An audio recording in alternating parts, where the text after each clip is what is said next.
আসসালামু আলাইকুম প্রিয় দর্শক, আশা করি সবাই ভালো আছেন। আজকে একটা বিষয় নিয়ে কথা বলবো। বিএনপি মহাসচিব মির্জা ফখরুল সাহেব, আপনি যে বক্তব্যটা দিয়েছেন, আপনার বক্তব্যের কারণে দেশে কিন্তু একটা বিরাজমান উত্তেজনা চলছে এবং আপনার এই বক্তব্যকে আপনি প্রত্যাহার করবেন। জাতির উদ্দেশ্যে আপনি তা ভুল স্বীকার করবেন। আপনি যেটা বলছেন সেটার জন্য আপনি দুঃখ প্রকাশ করুন, জাতির কাছে মাপ চান। মৌলবাদ মৌলবাদ বলতেছেন, মৌলবাদ শব্দের অর্থ বোঝেন আপনি? এই মৌলবাদ মৌলবাদ কারা বলে, এটা কি বোঝাতে চাচ্ছেন আপনি? ইন্ডিয়ার এবং কি ইন্ডিয়াতে, তাদের দেশে ভারতে এই মৌলবাদ ত্যাগ দিয়ে কত হাজার হাজার মুসলিম মানুষকে হত্যা করতেছে, আপনি সেটা জানেন? আপনিও কিন্তু তাদের পাতা ফাঁদে পা দিয়েছেন। সে পাতা ফাঁদে আপনি পা দিয়েন না। যদি সে পাতা ফাঁদে যদি আপনি পা দেন, এটা কিন্তু খুবই খারাপ হবে, খুবই খারাপ হবে আপনার জন্য। ঠিক আছে? আরেকটা বিষয় হচ্ছে যে এই মৌলবাদ যদি মনে করেন আপনার না থাকতো বাংলাদেশে, তাহলে আপনার মা বাবার বিয়ে সেটা কি জায়েজ হতো? এবং আপনি যে বিয়ে শাদী করছেন সেটা কি জায়েজ হতো? জায়েজ হতো। যদি একটা বিবাহ বন্ধন যদি ধর্মীয় দৃষ্টিতে যদি জায়েজ না হয়, তাহলে তাকে কি বলা হয়?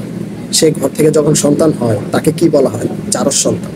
তাহলে কি আপনি কি মৌলবাদের বিরুদ্ধে গিয়ে আপনি কি নিজেকে জারজ সন্তান হিসাবে প্রমাণিত করতে চাচ্ছেন? ভুলেও কশিনকালেও এই স্পর্ধা দেখাতে আসবেন। যদি দেখাতে আসেন তাহলে এটা খুবই খারাপের দিকে যাবে। আর এই মৌলবাদ ট্যাগ দিয়ে, একটু আগে যে কথাটা বললাম, যে মৌলবাদ ট্যাগ দিয়ে কিন্তু মনে করেন ভারতে অনেক জঙ্গি নাটক চলছে, বাংলাদেশেও চলছে। বাংলাদেশে যখন চলছে, আওয়ামী লীগ করছে এগুলা মৌলবাদ ট্যাগ দিয়ে, তখন কিন্তু আওয়ামী লীগও টিকতে পারে না। কোনো না কোনো এক সময় তার ঠিকই পতনটা হয়েছে কিনা মনে আছে? 5 তারিখের কথা। তো আশা করি যে বিএনপির মহাসচিব মির্জা ফখরুল সাহেব, আপনি সেই কথা থেকে বেরিয়ে আসবেন এবং জাতির কাছে আপনি অবশ্যই মাপ চাবেন। যদি না চান, যদি ভুল স্বীকার না করেন এবং এ সমস্ত পাদা ফাতে আপনি যদি পা দিয়ে রাখেন, বক্তব্য আপনার দীর্ঘ করেন, তাহলে অবশ্যই আপনিও মনে রাখেন, আপনি এটা মনে রাখেন যে আপনার কপালেও দুর্দশা নেমে আসতেছে এবং আসবে। সেদিন আর বেশি দূরে নেই। এবং আসুন প্রিয় দর্শক, তো এই বিষয়ে আমাদের মুফতি আমির হামজা হুজুর একটা বক্তব্য দিয়েছেন। আসুন সে বক্তব্যটা শুনে আসি এবং ভিডিওর শেষে ভিডিওটা সম্পূর্ণ দেখে আমার চ্যানেলে যারা নতুন তারা অবশ্যই চ্যানেলটিকে সাবস্ক্রাইব, লাইক, কমেন্ট, শেয়ার করে পাশে থাকবেন। জামাত ইসলামের কেন্দ্রীয় আমির যিনি ডাক্তার শফিকুর রহমান, কালকে প্রধান উপদেষ্টার সাথে বৈঠক করার পরে এটাই জানিয়েছে যে আমরা নির্বাচনের চাইতে সংস্কারে গুরুত্ব দিতে চাই বেশি। কারণ সংস্কার না হলে এভাবে যদি আবার নির্বাচন দিয়ে দেয়, ও আবার দিনের ভোট রাতে হয়ে যাবে। আমরা ওইটা চাই।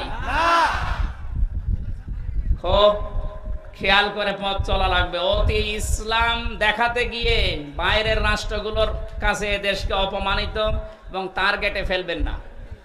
বিশেষ করে বিএনপির শ্রদ্ধাভাজন মহাসচিব, আমি নাম নিয়ে বলছি, মির্জা ফখরুল ইসলাম আলমগীর স্যার, মানে কয়েকদিন ধরে যে কথাগুলো বলছেন, টিআইবির মহাপরিচালক ডক্টর ইফতেখারুজ্জামান, এই লোকটা সহ যে কথাগুলো এই কয়েকদিনে বলছেন, আপনারা আশা করছি আপনাদের ভাষা পাল্টাবেন।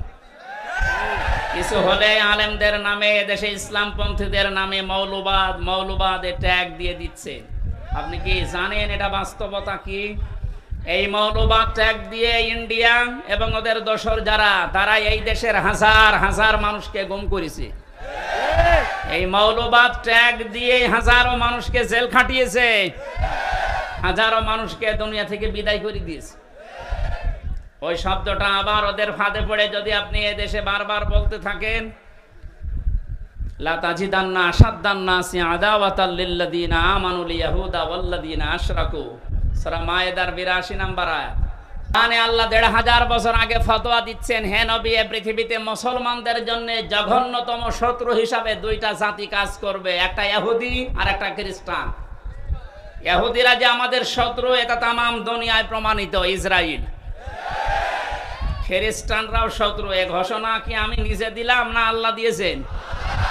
সুতরাং বারবার এ দাদা বাবুদের ফাঁদে পা দিয়ে আবার যদি মৌলবাদ এই জিকির আরম্ভ করেন, ওরা হয়তো আপনাকে চেয়ারে বসাবে, কিন্তু এদেশের হাজারো আলেম ওলামা ইসলামপন্থী মানুষেরা আবার গুম হওয়া শুরু হবে। আপনি ফাঁদ টের পাচ্ছেন? সুতরাং এই শব্দ যেন আপনাদের মুখে আর কোনোদিন না শুনি। যদি এগুলো শুনি তাহলে কিন্তু জালেমদের মতো এদেশে আপনাদের এ জনগণ বিদায় করে দিবে। আপনি কাকে মৌলবাদ বলেন? মৌলবাদ না হলে এদেশে আপনার মা বাবার বিয়ে হতো? আপনি তো জারজ হয়ে আসতেন। কোথায় হাত দিয়েছেন? আশা করছি এই শব্দ যেন এদেশে আর কেউ না বলে।